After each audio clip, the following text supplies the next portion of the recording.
Shahrukh Khan, ladies and gentlemen. অবশেষে এলো সেই মহেন্দ্র খান। ৩৩ বছরের বর্ণাঢ্য অভিনয় জীবনে বলিউড বাদশা শাহরুখ খানের হাতে প্রথমবার উঠল জাতীয় চলচ্চিত্র পুরস্কার।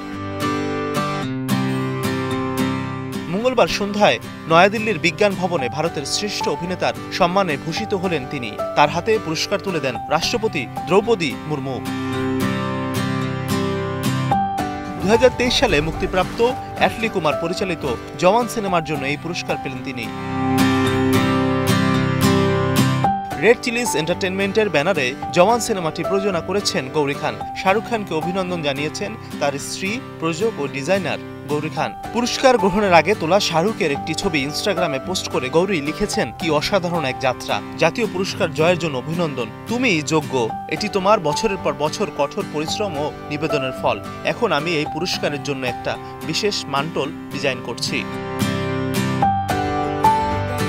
দিওয়ানা থেকে ডানকি নানা আমেজের সিনেমা দিয়ে ৩ দশকেরও বেশি সময় ধরে শাহরুখ বলিউডে প্রতিনিধিত্ব করছেন, বক্স অফিসে করছেন রাজত্ব। বলিউড দাপিয়ে বেড়ানোর আগে শাহরুখের প্রথম পরিচিতি আসে টেলিভিশন থেকে। ১৯৮৯ সালে ফৌজি ধারাবাহিকে লেফটেন্যান্ট অভিমন্যু রায়ের চরিত্রে অভিনয় করে দর্শকের নজর কাড়েন। শাহরুখ খান বর্তমানে কিং ছবির শুটিং করছেন। তিনি মেয়ে সুহানা খানকে নিয়ে পোল্যান্ডে ছিলেন। তবে জাতীয় পুরস্কার গ্রহণের জন্য শুটিং বিরতি দিয়ে তিনি উপস্থিত হন দিল্লিতে।